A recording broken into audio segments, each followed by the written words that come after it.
گوجری زبان میں اپڈیٹ سنیے۔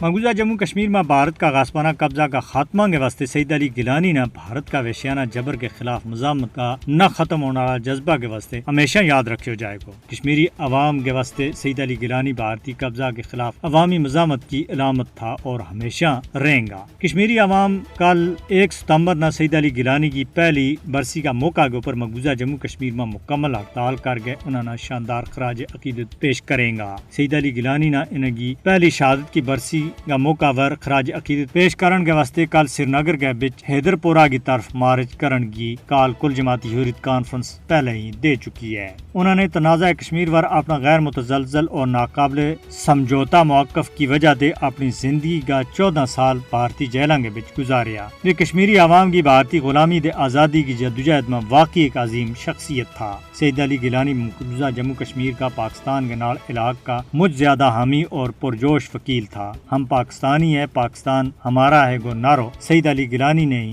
لائے تھو، جو پھر مقبوضہ جموں کشمیر کا ہر بچہ، بزرگ اور مرد و خواتین کی زبان کے اوپر ہے۔ سید علی گیلانی نے پوری زندگی کشمیریوں کی آزادی اور انہاں کے خود ارادیت کے واسطے جدوجہد کی۔ انہوں کی زندگی کشمیری عوام نہ مقبوضہ جموں کشمیر کے اوپر ناجائز اور غاصبانہ بھارتی قبضہ کے خلاف جدوجہد میں حوصلہ دے رہی ہے، اور کل جماعتی حریت کانفرنس کا نظربند سینئر رہنما میر وائز عمر فاروق نے سید علی گیلانی نے شاندار خراج عقیدت پیش کرتا ہوا کیا ہے کہ کشمیری عوام حق خود ارادیت کے واسطے جاری جدوجہد میں سید علی گیلانی کا کردار، ثابت قدمی اور عزم و استقلال نہ کسی بھی صورت میں بھلا نہیں سکتی۔ شالینار ناگبل شپیاں کے بچ بھارتی دہشت گرد فوجیاں نے اور 3 کشمیری نوجوانوں نے شہید کر دیتا ہے۔ ان نوجوانوں میں دانش خورشید بٹ ساکنے لڑی امام صاحب، توصیف احمد بٹ ساکنے چرمرگ زینا پورہ اور تنویر احمد وانی ساکنے امر بگ امام صاحب شامل ہیں۔